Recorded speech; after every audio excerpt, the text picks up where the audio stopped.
Hello दोस्तों, welcome to G techs academy. आज की क्लास में हम लोग चैप्टर 3 CSS इसको देखने वाले हैं। इससे पहले ऑलरेडी हम लोगों ने वेब टेक्नोलॉजी में चैप्टर 1 वेब डेवलपमेंट इंट्रोडक्शन और चैप्टर 2 HTML बेसिक्स को कवर कर लिया है। अगर आपने अभी तक इन दोनों वीडियो को नहीं देखा है तो आप जल्दी से जाइए और हमारे चैनल पे ये दोनों वीडियो पड़ी है, आप उन्हें देख लीजिए। इससे आपका चैप्टर 1 एंड चैप्टर 2 कंप्लीट हो जाएगा। उसके बाद आप चैप्टर 3 पे मूव कर सकते हैं। सबसे पहले इस चैप्टर का हम लोग सिलेबस देख लेते हैं। इसके सिलेबस में है हमें क्या क्या पढ़ना है। तो हमें सबसे पहले इंट्रोडक्शन देखना है, CSS क्या होता है, ये चीज़ें। फिर CSS का बेनिफिट क्या है, क्या यूज केस है, CSS का क्या सिंटैक्स होता है, CSS को कितनी तरीके से हम लोग इम्प्लीमेंट कर पाते हैं, कितनी तरीके से हम लोग यूज कर पाते हैं, जैसे inline CSS, internal CSS, external CSS, ये सब क्या होता है। उसके बाद CSS में सेलेक्टर्स क्या होते हैं, जैसे ID selector, class selector, group selector, universal selector, pseudo classes, इन सब के बारे में हम लोग पढ़ेंगे। देन हम लोग मूव करेंगे CSS प्रॉपर्टीज के ऊपर। बैकग्राउंड कलर कैसे बदल सकते हैं, background image, border, height, with, colour, text की अलाइनमेंट हो गई, फॉन्ट की फैमिली हो गई, फॉन्ट स्टाइल हो गया, फॉन्ट साइज हो गया, इन सबको हम लोग देखेंगे। और then important topic is box model, इसे हम लोग कवर कर रहे होंगे। ठीक है, तो आज की क्लास को हम लोग शुरू करते हैं। तो हमारे सामने सबसे पहले है इंट्रोडक्शन टू CSS। CSS का इंट्रोडक्शन यानी CSS क्या होता है। तो देखो, CSS का पूरा नाम है कैस्केडिंग स्टाइल शीट्स। ठीक है, CSS का पूरा नाम है कैस्केडिंग स्टाइल शीट्स।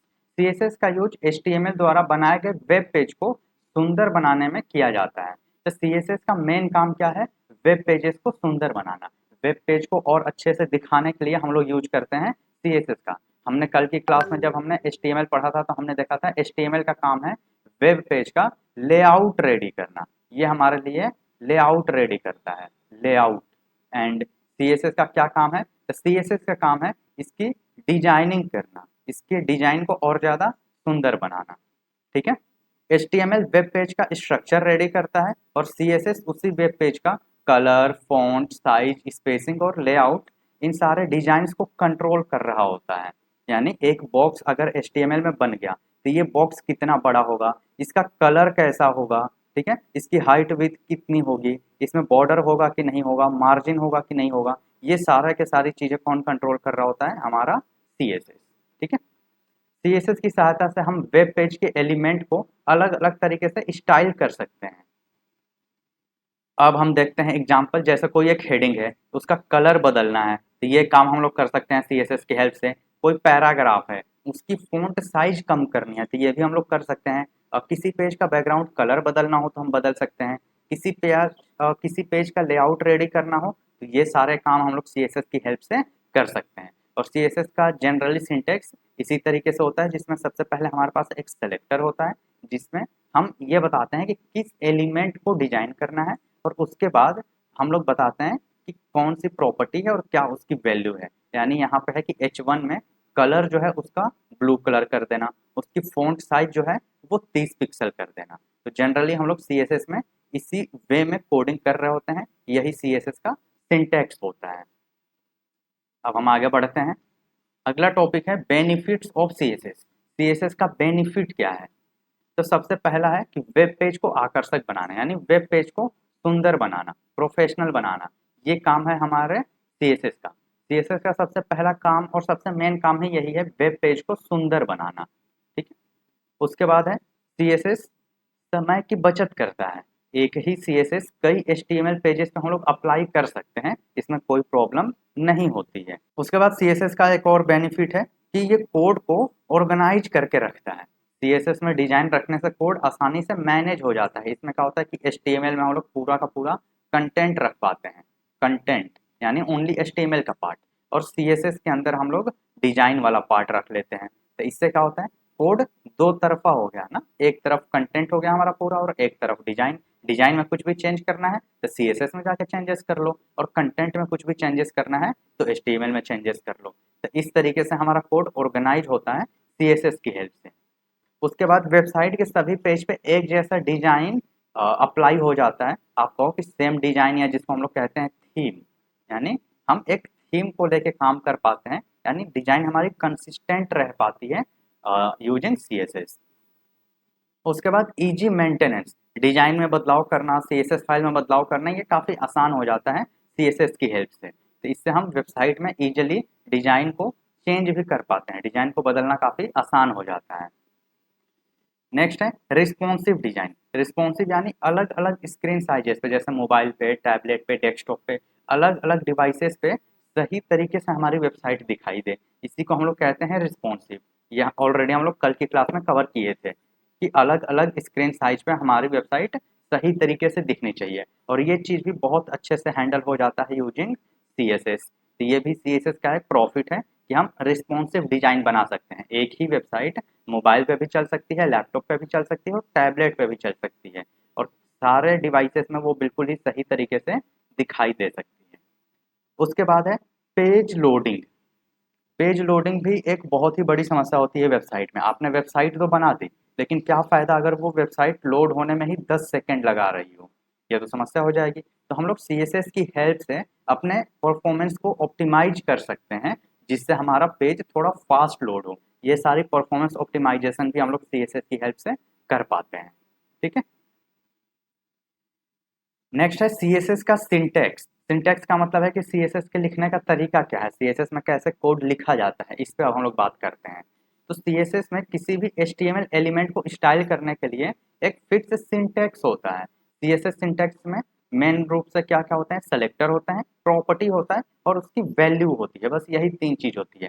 सेलेक्टर्स जो ये बताता है कि आप किस प्रॉपर्टी को सॉरी किस एलिमेंट को आप स्टाइल करना चाहते हो। जैसे मैंने यहाँ पे एक वर्ड लिख दिया हेलो, ठीक है, और इस हेलो का कलर रेड करना है, इस हेलो का कलर रेड करना है, तो सबसे पहले मुझे इसको क्या करना पड़ेगा, सिलेक्ट करना पड़ेगा, जिससे मुझे पता रहे कि इसी वाले हेलो का कलर रेड करना है, किसी और का कलर रेड ना हो।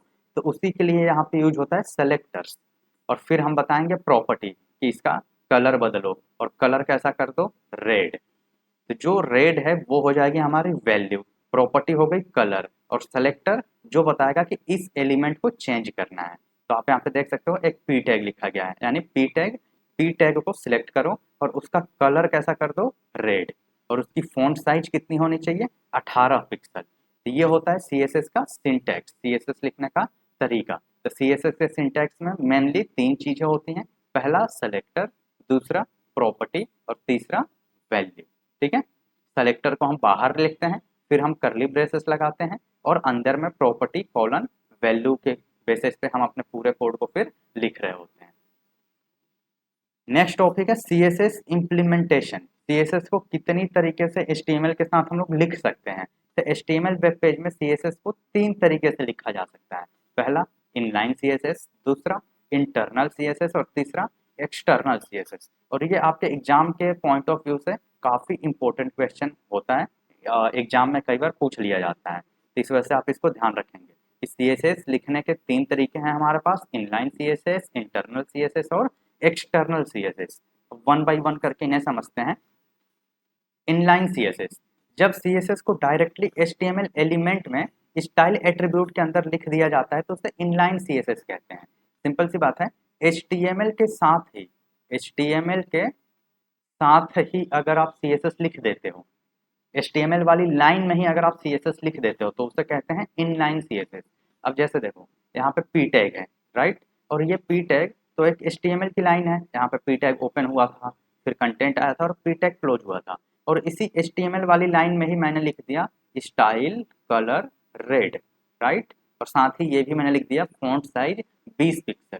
अब ये दोनों प्रॉपर्टी जो है ये तो सीएसएस की प्रॉपर्टी है, ये जो कलर रेड है और ये फॉन्ट साइज है, ये दोनों तो सीएसएस की प्रॉपर्टी है।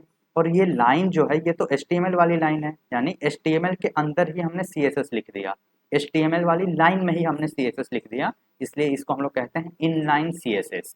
तो आप इसे याद कैसे रखेंगे, एचटीएमएल वाली लाइन में ही सीएसएस लिख दी जाए तो उसको हम लोग कहेंगे इनलाइन सीएसएस। ठीक है। Next internal CSS. Internal CSS क्या होता है, तो देखो इंटरनल सीएसएस, जब सीएसएस को उसी एचटीएमएल डॉक्यूमेंट के हेड सेक्शन में स्टाइल टैग के अंदर लिखा जाता है तो उसे इंटरनल सीएसएस कहते हैं। ये अलग कैसे हुआ, तो देखो ये पूरा का पूरा एक HTML डॉक्यूमेंट है। मैं थोड़ा सा ऐसे जूम कर देता हूँ ताकि आपको और अच्छे से दिखा पाऊँ मैं।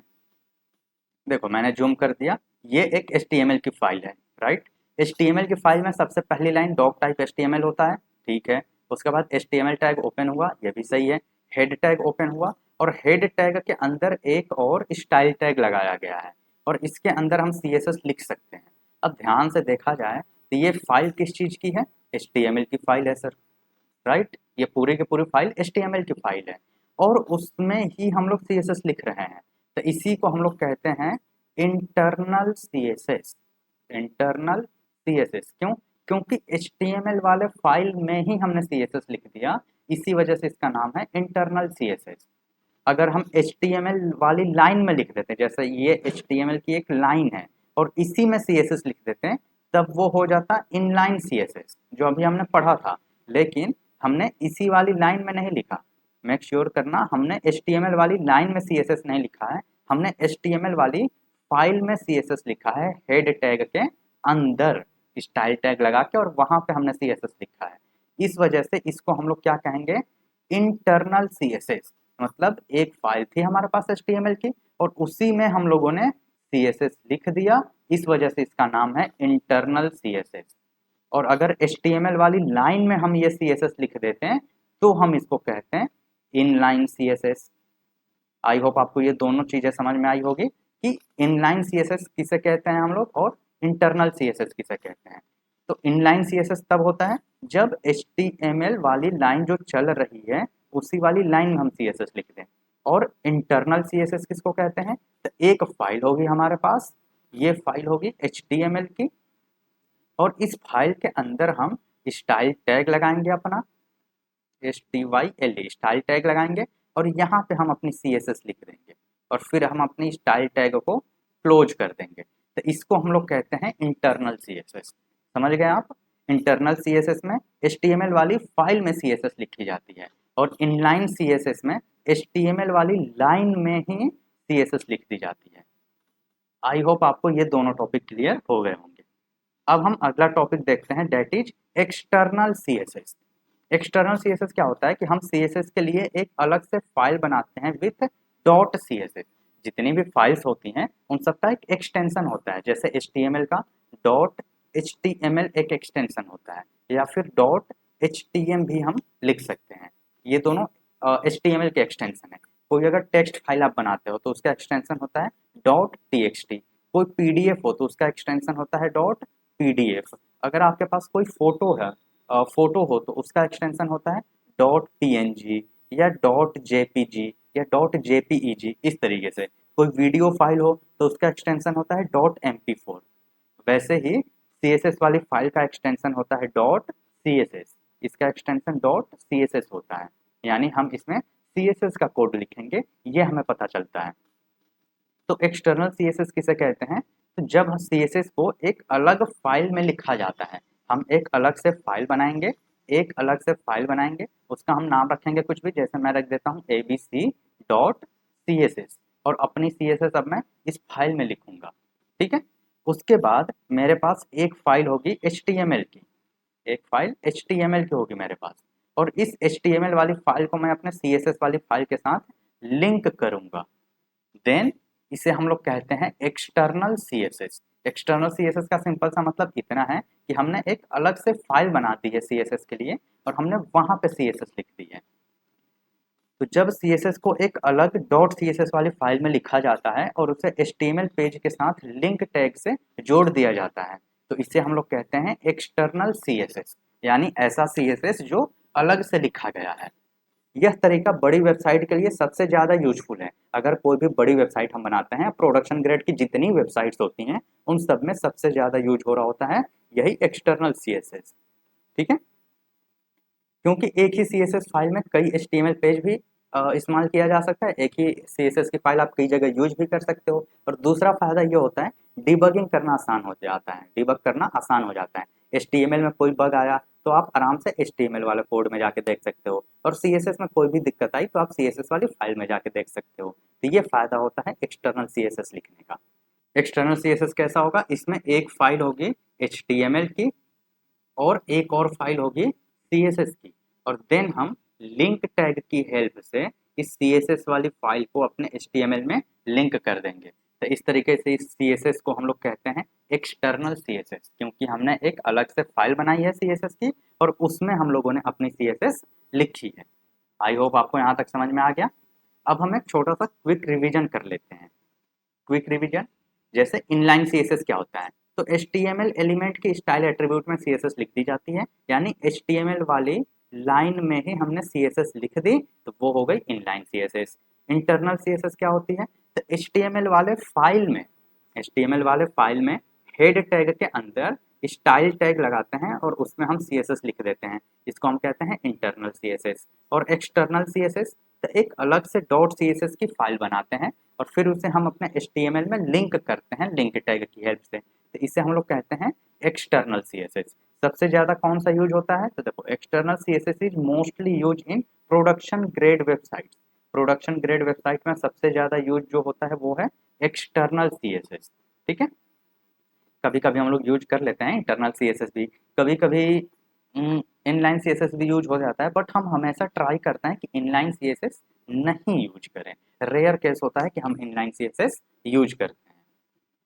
नेक्स्ट टॉपिक है हमारे पास CSS सेलेक्टर्स। जैसा मैंने बताया कि CSS लिखने में हमें यह पता करना होता है कि किस एलिमेंट के लिए आप CSS लिख रहे हो, तो इसके लिए हमें सेलेक्टर्स की नीड होती है, जो हमें बताएगा कि देखो जो CSS लिखा जा रहा है वो इस एलिमेंट पे अप्लाई होना है, हेलो पे। यहाँ पे अगर एक और वर्ड है मेरे पास, मान लेता हूँ वर्ल्ड, और मैंने कहा कि हेलो का कलर होना चाहिए रेड और वर्ल्ड का ब्लैक, तो यहाँ पे हमारा लिए काफ़ी ज़्यादा यूजफुल होता है सेलेक्टर्स, जो हमें बताते हैं इन एलिमेंट्स को सेलेक्ट करते हैं ताकि हम उन पे CSS अप्लाई कर पाएँ। तो CSS सेलेक्टर्स का यूज किया जाता है HTML एलिमेंट्स को सिलेक्ट करने के लिए, ताकि उन एलिमेंट्स पे CSS स्टाइल्स अप्लाई की जा सके। ठीक है, CSS सेलेक्टर्स यह डिसाइड करता है कि HTML एलिमेंट पे कौन सी स्टाइलिंग लागू होगी, कौन सी स्टाइल उस पर अप्लाई की जाएगी।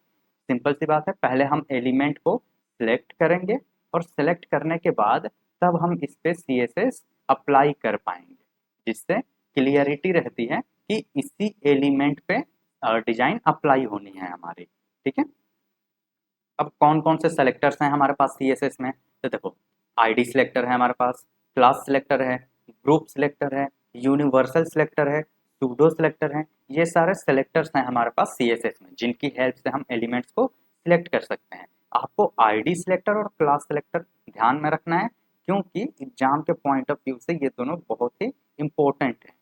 ठीक है, और इनके बीच में डिफरेंस भी पूछ लिया जाता है कि ID सिलेक्टर और क्लास सिलेक्टर में क्या डिफरेंस है, इस वजह से हमें इन दोनों के बारे में ध्यान रखना है। बाकी सेलेक्टर्स जब हम लोग डेवलपमेंट फेज में आएंगे, यानी हम लोग चीज़ें जब डेवलप करना शुरू कर रहे होंगे, तो वहाँ पे हम लोग सीखेंगे, और अभी के लिए हम इन सबको ही पढ़ेंगे, ऐसी बात नहीं है, पढ़ेंगे तो हम सबको ही, बट आपको ये ID और क्लास याद रखना है, क्योंकि आपके एग्जाम के लिए ये काफ़ी इंपॉर्टेंट क्वेश्चन है।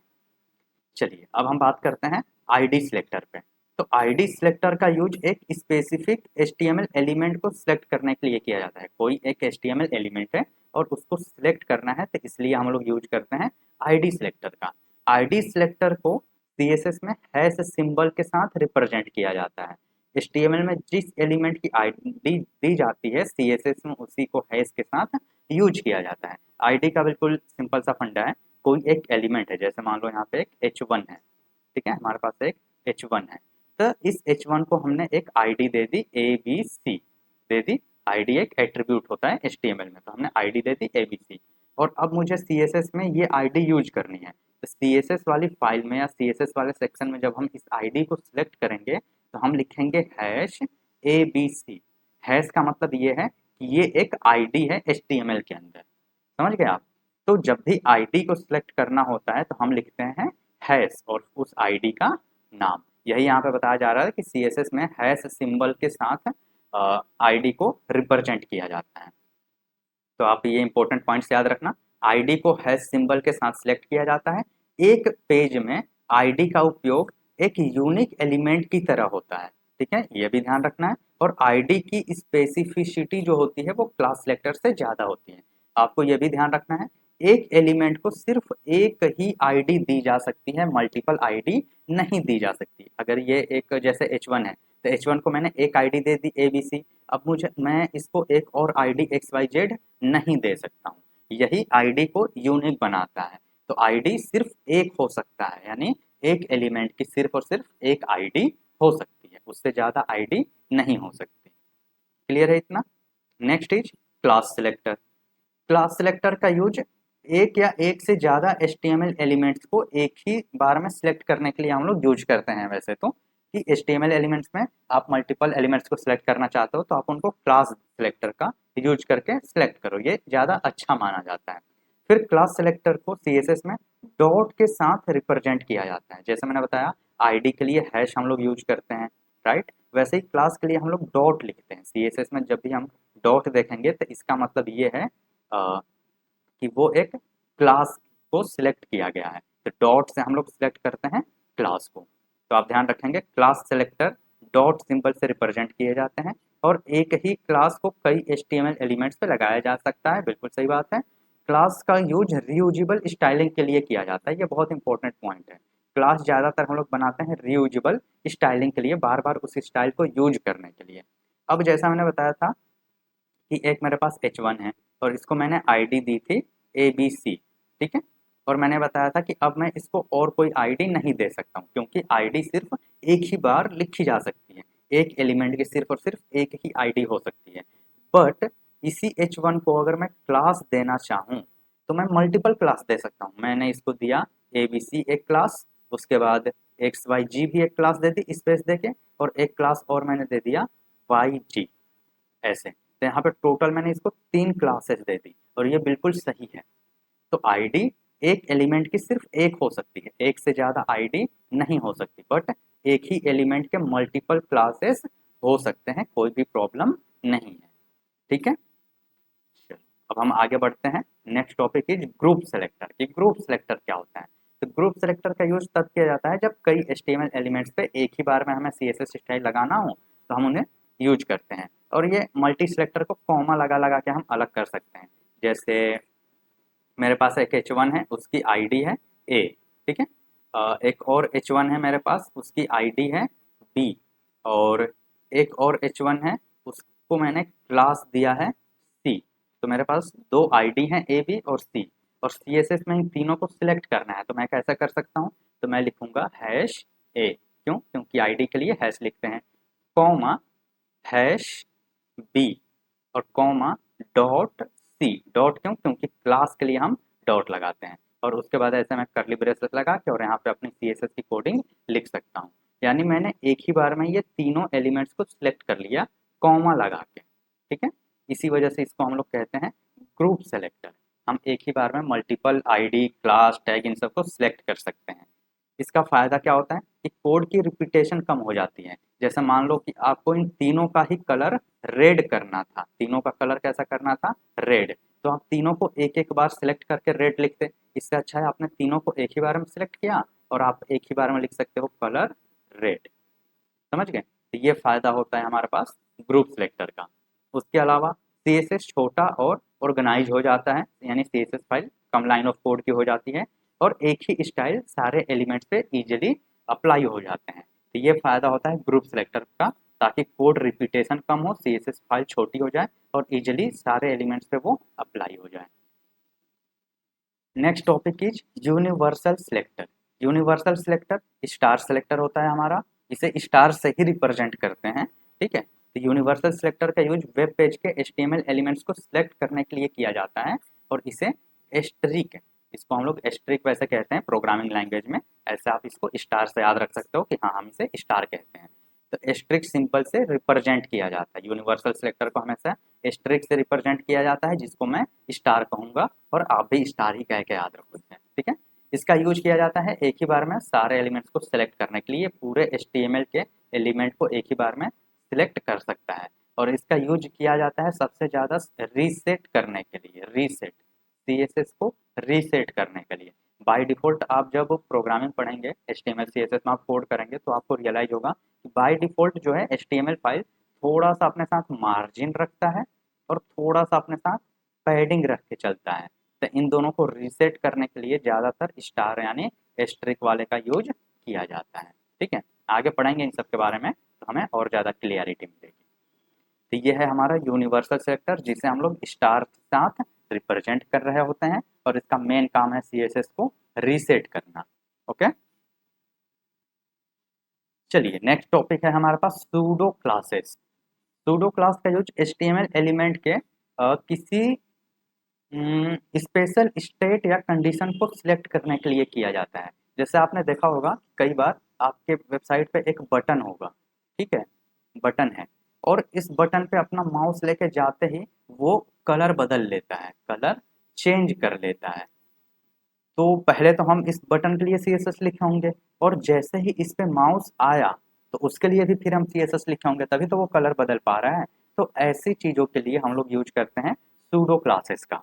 तो सूडो क्लास को मोस्टली कॉलन के साथ यूज किया जाता है, यानी ऐसे डबल कॉलन जब लगाया जाता है तो कहा जाता है ये सूडो क्लासेस हैं। तो सूडो क्लासेस का सिंबल है कॉलन, ठीक है, कॉलम से हम इसे रिप्रेजेंट करते हैं और इसका काम क्या है, तो किसी विशेष स्थिति या कंडीशन को सिलेक्ट करने के लिए, जैसे हॉवर हो गया, एक्टिव हो गया, इन सब के लिए। और कुछ सूडो क्लासेस के नाम आपको याद रखने हैं, जैसे हॉवर मैंने बताया कि ये क्या करता है, जब माउस का पॉइंटर आपका उस एलिमेंट के पास पहुंचता है, जैसे मैंने यहाँ पे एक बॉक्स बना रखा है, और जैसे ही इस पे माउस आएगा तो इसका कलर चेंज हो सके, तो उसके लिए हम लगाते हैं हॉवर। फिर होता है एक्टिव। एक्टिव स्टेट कब होता है, जैसे आप किसी लिंक पे गए और उसका कलर चेंज हो गया, तो वो हो गया एक्टिव। फिर फोकस का यूज होता है, तो कोई इनपुट बॉक्स है आपके पास, ठीक है, इनपुट बॉक्स, और उस पर आपने क्लिक किया तो आपको पता चलता होगा कि हाँ साइड साइड से ऐसे ब्लू कलर एक हो जाता है, पता चलता है कि हाँ अब आप लिख सकते हो कुछ भी, तो वो होता है फोकस। ऐसे ही होता है विजिटेड हमारे पास। तो आई होप आपको सूडो क्लासेस क्लियर हो गए होंगे। सूडो क्लास में मिनिमम 3-4 आपको सूडो क्लास याद रखने हैं, कभी कभी आपके एग्जाम में पूछ लिया जाता है सूडो क्लास के बारे में, इस वजह से। बट हॉवर सबसे ज़्यादा इंपॉर्टेंट है, किसी भी वेबसाइट में आप सबसे ज़्यादा देखते भी हो। मैं आपको अभी एग्जाम्पल भी दिखा देता हूँ। आप यूट्यूब पे हो अभी, अब यूट्यूब पे जैसे ही आप किसी भी एलिमेंट को ऐसे सिलेक्ट करोगे, 1 मिनट, जैसे देखो मैंने इसे सिलेक्ट किया, तो जैसे ही मेरा माउस गया इस वाले वीडियो के सेक्शन में, तो इसके बैकग्राउंड में एक कलर आ गया, जिससे पता चल रहा है कि हाँ हमने इस एलिमेंट को सिलेक्ट किया है। दूसरे पे आया, देखो दूसरा सिलेक्ट हो गया। यही है हॉवर इफेक्ट, यही हॉवर है हमारा। समझ गए आप? आई होप कि आपको हॉवर समझ में आ गया होगा। अब हम सेलेक्टर्स को एक थोड़ा सा क्विक रिवीजन देख लेते हैं, थोड़ा सा जल्दी से रिवाइज कर लेते हैं कि आप अपने नोटबुक में कैसे लिख सकते हो इसे, या फिर कैसे याद रख सकते हो। तो मैंने बताया जो सेलेक्टर्स होते हैं वो हमारे पास आईडी सेलेक्टर है, इसका सिंबल होता है हैश, ठीक। ये यूनिक एलिमेंट सिलेक्शन में यूज किया जाता है और इसे हम हैश के साथ ही यूज करते हैं। क्लास सेलेक्टर जो होता है उसे हम डॉट के साथ लिखते हैं। एक से ज़्यादा एलिमेंट्स को एक साथ अगर सेलेक्ट करना हो तो हम क्लास सेलेक्टर सबसे ज़्यादा प्रीफर करते हैं। ग्रुप सेलेक्टर, कॉमा से हम लोग अलग कर करके ऐसे मल्टीपल आईडी और क्लासेस को एक साथ लिख सकते हैं, जिसे हम लोग ग्रुप सेलेक्टर कहते हैं। फिर आता है यूनिवर्सल सिलेक्टर। तो ये जो स्टार होता है ये होता है यूनिवर्सल सिलेक्टर, ओरिजिनली इसको हम लोग एस्टेरिक कहते हैं, और ये सभी HTML एलिमेंट्स को एक ही बार में सिलेक्ट करने की कैपेसिटी रखता है। Next is pseudo classes. तो सूडो क्लासेस ऐसे डबल बिंदी होते हैं, यानी कॉलन होता है, और इसका काम होता है किसी एक पर्टिकुलर स्टेट को सिलेक्ट करना, जैसे हॉवर करने पे क्या करना है, या फिर विजिटेड होने पे क्या करना है, फोकस करने पे क्या करना है। तो ऐसे स्पेशल इफेक्ट्स के लिए हम लोग यूज करते हैं सूडो क्लासेस। इसमें एक टैग मिसिंग है, that is tag selector. Tag selector यानी डायरेक्ट आपने पी लिख दिया, तो ये तो पी तो एक HTML का टैग है, इसको आप CSS में कैसे लिखेंगे। अगर आईडी होती तो आप हैश के साथ लिखते हैं, या फिर क्लास होता, अगर आपने इसको क्लास बनाया होता तो आप डॉट लिखते हैं। बट ये आईडी और क्लास तो है ही नहीं, तो इसको आप डायरेक्ट ऐसे ही लिख सकते हो, और इसको हम लोग कहते हैं टैग सेलेक्टर। यानी जब आप HTML के टैग को डायरेक्ट यूज कर सकते हो CSS में, that is called tag selector, ठीक है। चलो, तो हमारे सेलेक्टर्स खत्म हो चुके हैं, हमने सेलेक्टर देख लिया। Next topic is CSS properties. CSS की प्रॉपर्टीज क्या क्या है। वैसे CSS में सही बताऊं तो बहुत सारे प्रॉपर्टीज हैं, बहुत सारे हैं, ठीक। बट हम उतना ज़्यादा पढ़ेंगे नहीं, क्योंकि एग्जाम के पॉइंट ऑफ व्यू से इतना ज़्यादा नीड है नहीं। हम उतना ही पढ़ेंगे जितना आपके एग्जाम के लिए इम्पोर्टेंट है। तो सर बाकी का क्या होगा, बाकी का हम देखेंगे प्रैक्टिकल वाली क्लासेस में। जब प्रैक्टिकल वाली क्लासेस आपकी शुरू हो जाएंगी तो उस क्लास में हम देखेंगे पूरा का पूरा आपका HTML कवर कर रहे होंगे, पूरा CSS हम कवर करेंगे, साथ ही साथ हम प्रोजेक्ट्स भी बनाएंगे जिससे आपको क्लियरिटी मिलती चले कि अच्छा इस तरीके से हमें इन्हें यूज करना होता है। तो आपको इस चीज़ के लिए परेशान नहीं होना है। आपकी HTML और CSS की प्रैक्टिकल वाली क्लासेस भी जल्दी शुरू हो जाएंगी। जैसे ही ये सिलेबस खत्म होगा आपकी प्रैक्टिकल क्लासेस ऑन गोइंग हो जाएंगी। ठीक है, चलिए तो हम आगे मूव ऑन करते हैं। CSS प्रॉपर्टीज के बारे में हम पढ़ते हैं। CSS प्रॉपर्टीज का यूज HTML एलिमेंट की appearance, size, colour, border, text, font इन सबको कंट्रोल करने के लिए किया जाता है, या कहो कि आपको इन सबको चेंज करने के लिए किया जाता है। ठीक है, तो CSS प्रॉपर्टीज का यूज करके हम HTML के डिफ़ॉल्ट कलर वगैरह के साइज वगैरह को चेंज कर सकते हैं। जैसे एक टेक्स्ट यहाँ पे लिखा हुआ है ऑरेंज कलर में, और मैं चाहता हूँ कि नहीं ये ऑरेंज में नहीं, ये येलो कलर में लिखा जाए, तो इसको मैं CSS की हेल्प से बदल सकता हूँ और मैं इसको येलो कलर में कर सकता हूँ। ठीक है, इसके लिए हम लोग CSS प्रॉपर्टीज का यूज करते हैं। तो सबसे पहला प्रॉपर्टी है हमारे पास बैकग्राउंड कलर। अगर आपको किसी भी वेबसाइट के या किसी भी पेज पे किसी भी एलिमेंट का बैकग्राउंड कलर बदलना है तो उसके लिए आप यूज करोगे बैकग्राउंड कलर प्रॉपर्टी। इसका काम क्या है, HTML एलिमेंट के बैकग्राउंड कलर को कंट्रोल करना है, उसको चेंज करना है। ये काम होता है हमारे बैकग्राउंड कलर का। उसके बाद आता है बैकग्राउंड इमेज। इसका काम क्या है, तो ये बैकग्राउंड इमेज जो है HTML एलिमेंट के बैकग्राउंड में एक इमेज लगाने का काम करता है। आपके बैकग्राउंड में एक इमेज लगा देगा, उसके लिए हम यूज करते हैं बैकग्राउंड इमेज का। उसके बाद बॉर्डर, बॉर्डर की स्टाइलिंग। आपने देखा होगा बहुत सी चीज़ों में बॉर्डर रहता है, जैसे यहाँ भी देख लो, आपको एक बॉर्डर दिख रहा है, यहाँ दिख रहा है ना, इधर। तो इस बॉर्डर के लिए हम लोग यूज करते हैं बॉर्डर स्टाइल प्रॉपर्टी का। अब बॉर्डर मल्टीपल टाइप के हो सकते हैं, जैसे सॉलिड लाइन बॉर्डर हो सकते हैं, जैसे ये एक बॉक्स है। ठीक, और इसका जो बॉर्डर है अगर आप देखो तो ये बिल्कुल सॉलिड है, कहीं से कटा फटा नहीं है, डेट मीन्स ये एक सॉलिड टाइप का बॉर्डर है। डैश बॉर्डर कैसा होता है, तो डैश डैश वाला बॉर्डर ऐसा रहेगा, इसको हम लोग कहते हैं डैश्ड बॉर्डर। उसके बाद डॉटेड, तो डॉटेड वाला ऐसा रहेगा, ये है हमारा डॉटेड बॉर्डर। डबल लाइन, तो डबल लाइन वाला बॉर्डर ऐसा होगा, इसमें डबल लाइन रहेगी। उसके बाद नन, तो नन का मतलब है कि ये बॉक्स तो है बट उसके पास कोई बॉर्डर नहीं है। ये हमारे पास बॉर्डर के कॉमन वैल्यूज हैं। सॉलिड जिसमें पूरा बॉर्डर आपको दिखाई देता है, डैश, डैश में ऐसे डैश डैश आता है, डॉटेड में ऐसे डॉट डॉट रहता है, और डबल में ऐसे डबल लाइन आती है। ये तो हो गई बॉर्डर की बात। Next is height. हाइट से आप किसी भी एलिमेंट की हाइट डिसाइड कर सकते हो। जैसे मैंने एक बॉक्स बनाया और मैंने कहा कि इसकी हाइट होगी 50 पिक्सल, तो ये कुछ ऐसा बन गया, इसकी हाइट हो गई 50 पिक्सल। समझ गए आप।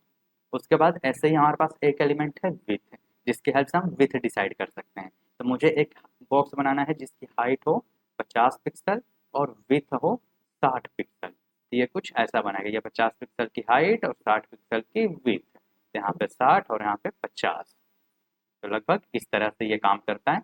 विथ से हम लोग किसी भी एलिमेंट की विथ डिसाइड कर सकते हैं, उसकी चौड़ाई डिसाइड कर सकते हैं, और हाइट से किसी भी एलिमेंट की हम ऊंचाई डिसाइड कर सकते हैं। Next is colour. Colour property का यूज करके हम HTML में एलिमेंट्स के टेक्स्ट के कलर को डिसाइड कर सकते हैं। जैसे मैंने बताया, अभी आप यहीं पे देख लो, इस वाले लाइन का कलर है ब्लैक और इस वाले का कलर है ब्लू, तो मुझे ब्लू करना है तो मैं बस सिंपल लिखूंगा कलर कॉलन ब्लू, वो कलर ब्लू कर देगा इसका CSS में। समझ गए। ऐसे मुझे रेड करना है तो मैं लिखूंगा कलर कॉलन रेड, तो इस तरह से वो रेड हो जाएगा। फिर है यहाँ पे टेक्स्ट अलाइन प्रॉपर्टी। जैसे ये एक बॉक्स हो गई हमारे पास, ठीक है, और बॉक्स पे यहाँ पे मैंने लिखा हेलो, तो इसका भी अलाइनमेंट है लेफ्ट साइड, ताकि टेक्स्ट यहाँ से शुरू हो रहा है लेफ्ट साइड से। अगर मुझे मैं इसको टेक्स्ट अलाइन राइट कर दूँ तो मेरा टेक्स्ट जो है यहाँ पे आके सेट हो जाएगा, यहाँ राइट साइड से ये शुरू होने लगेगा। अगर मैं टेक्स्ट को कर दूँ सेंटर अलाइनमेंट पे, अगर टेक्स्ट को मैं कर दूँ सेंटर, तो टेक्स्ट मेरा बिल्कुल यहाँ पे ऐसे सेंटर में लिख के आने लगेगा। समझ गए। तो ये होती हैं हमारे अलाइनमेंट की प्रॉपर्टीज, लेफ्ट राइट सेंटर और justify. Next is font family. Font family का काम होता है लिखावट की स्टाइल को चेंज करना। जैसे आपने देखा होगा ये एक बिल्कुल ही सिंपल टेक्स्ट लिखा गया है, और ये एक थोड़ा सा टिल्ट करके लिखा गया है, और यही इस तरीके से कर्व है, और ये आप देखो तो यहाँ पे कर्वी लिखा गया है, ठीक है, कर्सिव राइटिंग में इसे लिख दिया गया है। तो ये लिखावट के अलग अलग टाइप्स हैं, अलग अलग स्टाइल्स में हम लिख पाते हैं। इसी को चेंज करने के लिए हम यूज करते हैं फ़ॉन्ट फैमिली का। तो फ़ॉन्ट फैमिली का यूज करके हम ऐसे लिखावट के स्टाइल को बदल सकते हैं। जो लिखावट का तरीका है, जो टेक्स्ट वगैरह है, उसकी स्टाइलिंग हम बदल सकते हैं। उसके बाद है फ़ॉन्ट स्टाइल। तो फ़ॉन्ट की जो स्टाइल है वो नॉर्मल रहेगा, यानी ये हो गया नॉर्मल टेक्स्ट। इटैलिक, इटैलिक में हल्का सा ऐसे तिरछा होके आता है। ऑलरेडी हमने इसके बारे में कल एचटीएमएल वाली क्लास में बात की थी। फिर बोल्ड हो सकता है हमारे पास, जिसमें ऐसे मोटा लिख के आता है, ऐसे मोटा आपका लेटर रहेगा। तो ये हो गया बोल्ड। तो ये सारी चीज़ हम लोग फ़ॉन्ट स्टाइल से हैंडल कर सकते हैं। फिर है फ़ॉन्ट साइज। फ़ॉन्ट साइज का काम है ये डिसाइड करना कि टेक्स्ट कितना बड़ा दिखेगा। जैसे मैंने यहाँ पे लिखा हेलो, और साथ ही एक और मैंने यहाँ पे लिखा हेलो, और एक और यहाँ पे मैंने लिखा हेलो। तो इन सब की फ़ॉन्ट साइज हम बदल सकते हैं। ये मान लेते हैं 10 पिक्सल साइज पे लिखा गया है, ये मान के चलते हैं 20 पिक्सल पे लिखा गया है, और ये 50 पिक्सल पे। तो मैं टेक्स्ट की साइज को बदल सकता हूँ फ़ॉन्ट साइज की हेल्प से। तो फ़ॉन्ट साइज प्रॉपर्टी का यूज करके हम टेक्स्ट के साइज को चेंज कर सकते हैं, अपने अकॉर्डिंग बड़ा और छोटा कर सकते हैं। अब CSS प्रॉपर्टी को हम वन व्यू में देख लेते हैं। अगर आपको अपने कॉपी में नोट करना हो तो आप इस तरह से नोट किया करो, टेबल व्यू में। क्योंकि एग्जाम में ना, जब आप जाओगे एग्जाम देने से पहले, आपका नोट्स अगर मान लेते हैं 10 पेज का बना, 15 पेज का बना, तो आप इतना पेज पढ़ के नहीं जा सकते हो एक एक चैप्टर का। एक चैप्टर का 10 पेज बन रहा है, तो 5 चैप्टर के आपके 50 पेज बन जाएंगे ना। तो ये बहुत ज़्यादा हो जाता है। आपको कोशिश करना है कि पूरे बुक का नोट्स आपका 30 पेज में हो जाए, मैक्सिमम 30 पेज, 30 पेज से ज़्यादा ना हो। इससे क्या होगा कि आपको रिवीजन करने में आसानी होगी। तो आपको सबसे ज़्यादा ऐसे टेबुलर फॉर्मेट में डेटा को स्टोर करना है। टेबल फॉर्मेट में अगर आप डेटा लिखोगे तो आप बहुत ज़्यादा डेटा कम लाइन में लिख पाओगे, और इजीली एग्जाम टाइम में आप उसे रिवाइज कर सकते हो। जैसे मैंने अभी यहाँ पे बताया, तो इतने सारे डेटा को लिखने के लिए मुझे 3 पेज लग गए, 3 से 4 पेज लग गए। बट इन्हीं को आपको अगर नोट करना है तो आप अपनी कॉपी में नोट करोगे ऐसे टेबुलर फॉर्मेट में। इससे क्या होगा कि वन व्यू में आपको ये एक बार में सारे के सारी प्रॉपर्टी दिख भी जाएगी, और एक पेज में हो जाएगा। तो आपको ये लगेगा कि अरे यार, एक ही पेज तो पढ़ना है, बस एक पेज पढ़ लेना है और मेरा रिवीजन कंप्लीट हो जाएगा। तो ये फ़ायदा होता है शॉर्ट में नोट्स बनाने का। तो चलिए हम यहाँ पे देख लेते हैं क्विक रिव्यू अपने CSS प्रॉपर्टीज का। तो पहला प्रॉपर्टी हमने पढ़ा था बैकग्राउंड कलर। इसका काम होता है बैकग्राउंड का कलर बदलना। नेक्स्ट बैकग्राउंड इमेज, इसका काम होता है बैकग्राउंड इमेज लगाना।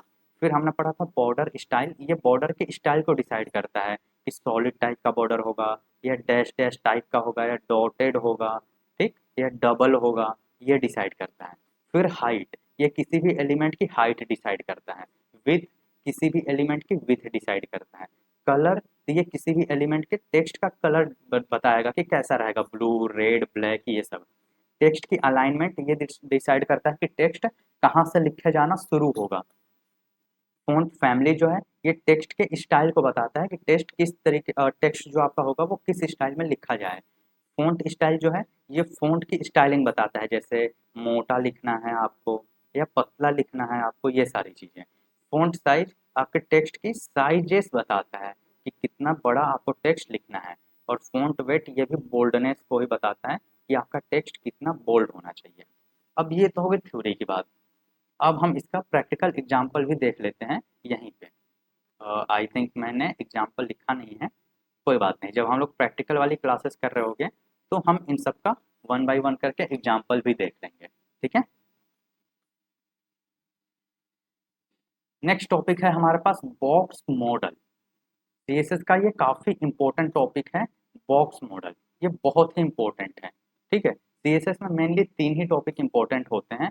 बॉक्स मॉडल, ये सबसे पहला टॉपिक है। उसके बाद एक होता है हमारे पास ग्रिड, ये भी बहुत इंपॉर्टेंट है। और डिस्प्ले, डिस्प्ले कह सकते हो, या फिर आप उसको कहो फ्लैक्स बॉक्स, फ्लैक्स बॉक्स। ये तीनों बहुत ही इंपॉर्टेंट पार्ट हैं CSS के। अगर आपको ये तीनों टॉपिक्स पे कमांड हो गई तो आपको CSS में कोई भी डिजाइन आप काफ़ी इजीली क्रिएट कर सकते हो। अभी तो आपके बुक में बस बॉक्स मॉडल दिया गया है, बट प्रैक्टिकल वाली क्लास में हम आपको ग्रिड और फ्लेक्स बॉक्स, इन दोनों पे भी काम करना बताएंगे। इन दोनों के बारे में भी हम लोग पढ़ेंगे, ठीक है।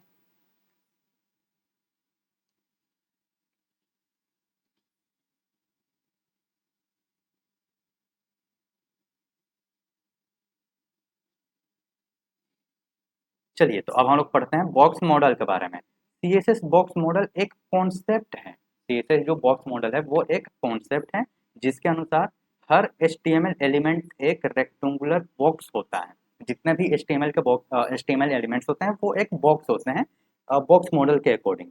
इस बॉक्स की साइज और उसके आसपास के स्पेसिंग को सीएसएस प्रॉपर्टीज की सहायता से कंट्रोल किया जा सकता है। जैसे कोई एक एलिमेंट है, ये एक एलिमेंट है हेलो, तो हम इसको बॉक्स मॉडल में मानेंगे कि ये एक बॉक्स है। ठीक है, और इस बॉक्स के आसपास जितने भी ये सब स्पेसेस हैं इन सबको हम कंट्रोल कर सकते हैं। किसकी हेल्प से? बॉक्स मॉडल की हेल्प से। और यही हमें बॉक्स मॉडल बताने की कोशिश करता है। कैसे? तो देखो, यहाँ पे हमने लिख दिया हेलो, जो मेन कंटेंट है हमारा वो हमने यहाँ पे लिख दिया हेलो।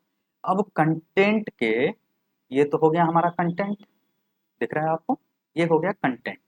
कंटेंट के बाद हमने देखा कि हम लोग बॉर्डर लगा सकते हैं, राइट।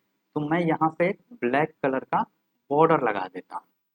ये मैंने लगा दिया एक बॉर्डर, दिख रहा है। चलो, यहाँ पे एक ये बॉर्डर मैंने लगा दिया।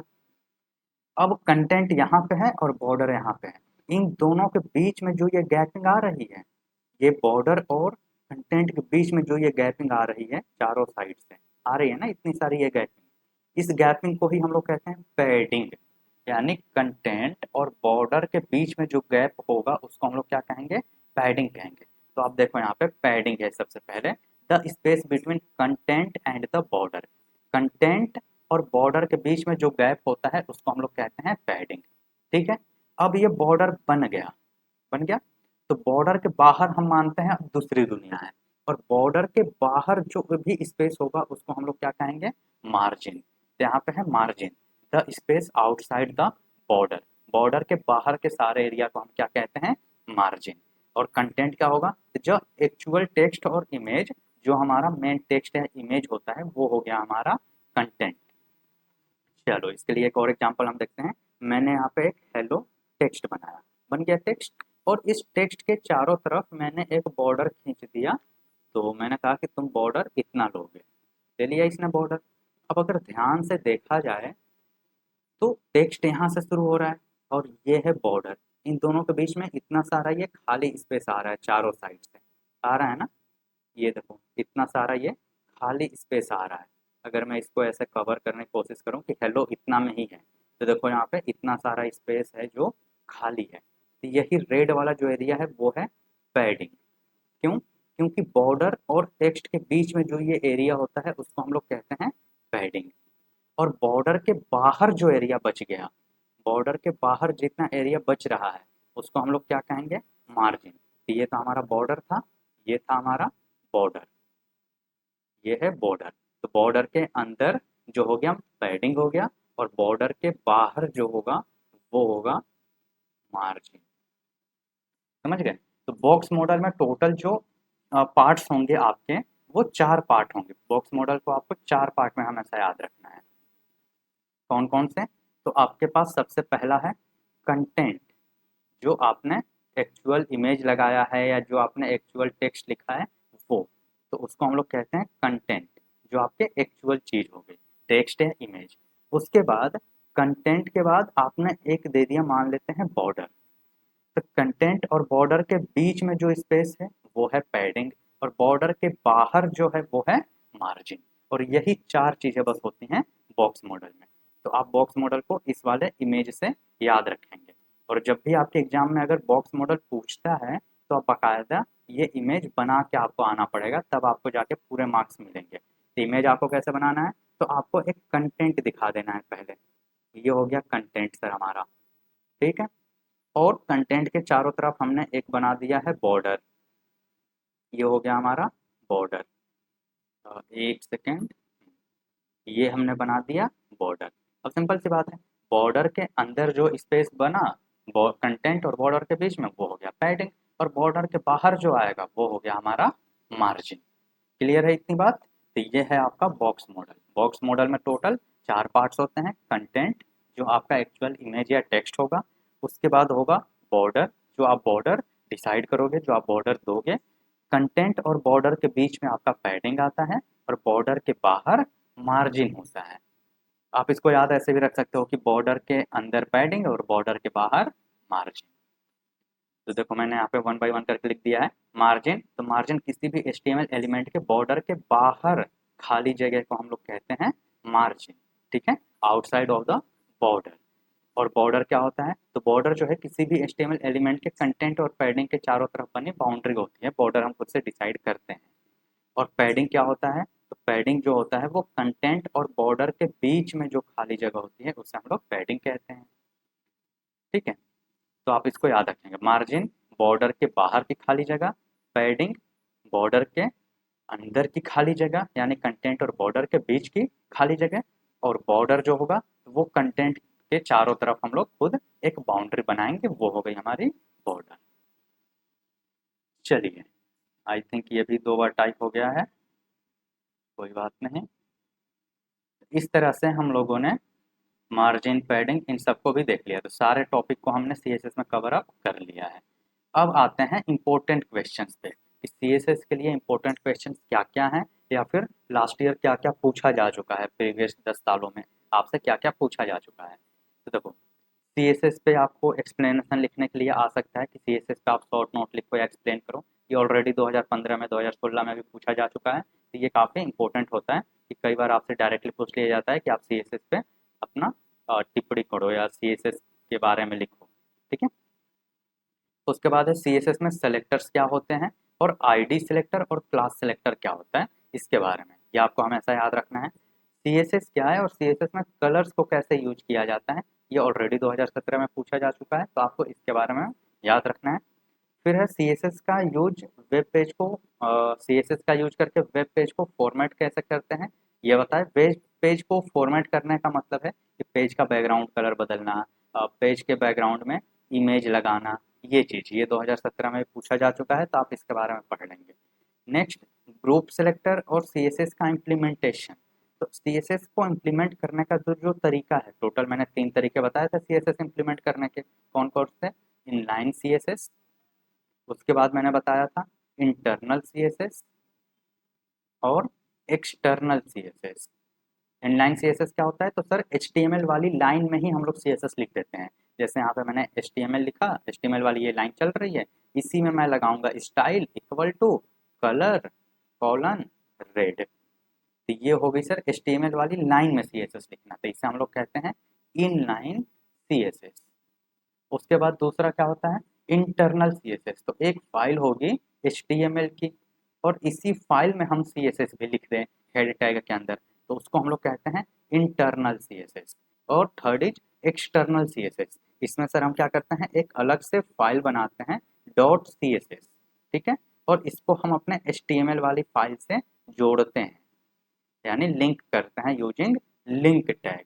लिंक टैग का यूज करके उसे लिंक करते हैं, और इस वाले CSS फाइल को हम कहते हैं एक्सटर्नल CSS। क्लियर है। उसके बाद आपको पढ़ना है CSS box model. CSS box model क्या होता है, इसमें 4 मेन पार्ट्स होते हैं आपके, कौन कौन से, कंटेंट, मार्जिन, पैडिंग और बॉर्डर। टोटल ये 4 पार्ट्स होते हैं आपके बॉक्स मॉडल के, इसे आपको ध्यान रखना है। तो स्टूडेंट्स, आज के क्लास के लिए हम लोग इतना ही रखेंगे। आपका CSS जो चैप्टर था उसे भी हम लोगों ने अच्छे तरीके से कंप्लीट कर लिया है। अब आपको क्या करना है, सबसे पहला काम है आपका हमारे इस चैनल को सब्सक्राइब कर लेना। सब्सक्राइब करने का क्या फ़ायदा होगा कि जब भी हम कोई नई वीडियो अपलोड करेंगे तो आपको वो वीडियो का नोटिफिकेशन तुरंत मिल जाएगा। तो आपको इस चैनल को सब्सक्राइब कर लेना है, क्योंकि हम सारे सब्जेक्ट्स को ही वन बाय वन करके कवर करने वाले हैं। अभी आपका सब्जेक्ट चल रहा है वेब टेक्नोलॉजी, इसके ठीक कंप्लीट होते ही हम प्रैक्टिकल की क्लासेस भी दे रहे होंगे आपको, और साथ ही अदर सब्जेक्ट्स भी हम लोग कंप्लीट करेंगे। उसके बाद आपको क्या करना है, हमारे व्हाट्सएप चैनल को ज्वाइन कर लेना है। इसी वीडियो के डिस्क्रिप्शन में आपको हमारे व्हाट्सएप चैनल का लिंक मिल जाएगा, आपको वो ज्वाइन कर लेना है। क्यों सर, व्हाट्सएप चैनल को ज्वाइन करने का फ़ायदा ये होगा कि जो नोट्स है वो आपको इसी व्हाट्सएप चैनल में मिलेगा, इसी वाले व्हाट्सएप चैनल में आपको नोट्स मिल जाएंगे। तो जो ये अभी आपने जो ये PDF पढ़ा है ना पूरा, ये PDF ही पूरा का पूरा मैं आपको शेयर कर दूंगा, ताकि आप देख के अपना नोट्स बना सको। तो ये पूरा का पूरा PDF मैं आपको शेयर करूँगा, और ये पूरा PDF जाएगा कहाँ, तो हमारे इसी व्हाट्सएप चैनल में जाएगा। तो आपको हमारे व्हाट्सएप चैनल को फॉलो कर लेना है जल्दी से, हमारे चैनल को आपको सब्सक्राइब कर लेना है। और हमारे व्हाट्सएप को आपको फॉलो कर लेना है। उसके अलावा आप चाहो तो हमें अदर सोशल मीडिया प्लेटफॉर्म्स पे भी फॉलो कर सकते हो, ठीक है। तो फ्रेंड्स आज के क्लास के लिए इतना ही, मिलेंगे अगले क्लास में। Thank you so much, bye bye.